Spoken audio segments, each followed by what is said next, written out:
Bagaimana? Puas? Lihat apa yang sedang terjadi. Makassar membara. Gedung DPRD-nya kini hanya tersisa puing dan arang.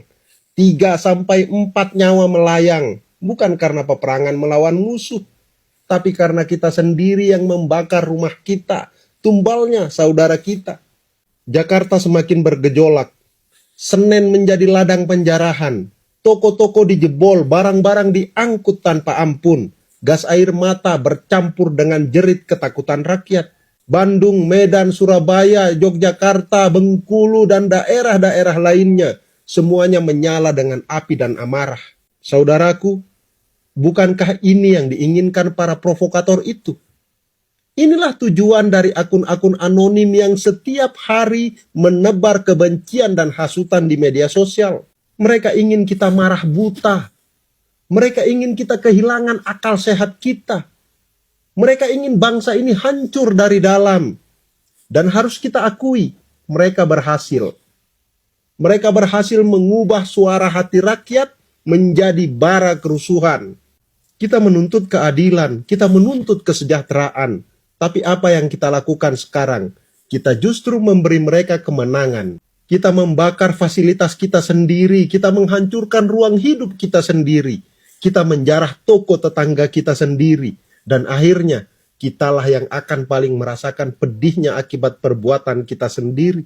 Percaya atau tidak, investor sudah melihat semua ini. Mereka yang tadinya siap menanam modal, menciptakan pekerjaan, kini mungkin berpikir ulang. Bahkan mungkin sudah ada yang bersiap angkat kaki. Apa artinya? Lapangan kerja kita akan semakin sempit, ekonomi akan semakin terpuruk, dan jangan kaget bila PHK massal segera menyusul. Ini bukan ancaman, ini kenyataan pahit yang akan kita telan jika situasi ini terus dibiarkan. Sadarlah, jangan biarkan kita jadi pion dalam permainan orang-orang yang bersembunyi di balik layar. Mereka menyalakan api, tetapi kitalah yang terbakar. Mereka meniupkan provokasi, tapi kitalah yang kehilangan masa depan. Kita sedang dipaksa saling menyakiti, sementara mereka bertepuk tangan di kejauhan. Hari ini kita harus berani berkata, cukup. Kita boleh marah, kita boleh menuntut hak, tapi jangan sampai kita hancurkan diri kita sendiri. Karena bila bangsa ini runtuh, yang paling menderita bukanlah mereka, melainkan kita, rakyat biasa yang hanya ingin hidup layak dan tenang. Dan kepada pemerintah, para pejabat publik, kami titip harapan. Jangan hanya hadir dengan gas air mata dan barikade aparat. Hadirlah dengan langkah yang menenangkan, bukan menakutkan. Kami tahu, kalian pasti bingung harus berdialog dengan siapa, karena gerakan ini tidak jelas siapa yang mewakili siapa. Masing-masing datang dengan kemarahannya. Jaga fasilitas publik kita dengan tegas, tetapi tetap manusiawi.